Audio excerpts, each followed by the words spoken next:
হল্যান্ডে একবার আলুর তরকারির রেসিপি হলো। একবার বলছিল না বেশি করে আলু খান, চাউলের উপর সাফ কমান।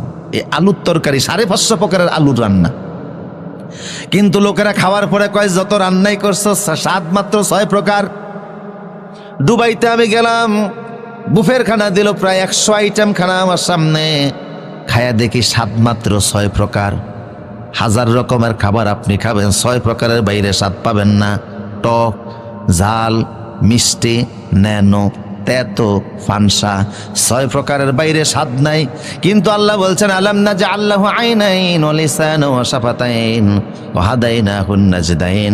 তোমাদের জিহ্বায় স্বাদ নেওয়ার জন্য 10,000 টেস্টিং বার্ড আমি আল্লাহ দান করে দিয়েছি। দুনিয়াতে হাজারো প্রকারের খাবার খেয়ে স্বাদ পাইলাম 6 প্রকার, বাকি স্বাদগুলি কোথায়? বাকি স্বাদগুলি কোথায়? মুফাসসিররা বলে জিহ্বার বাকি স্বাদ আল্লাহ জান্নাতে দিবেন।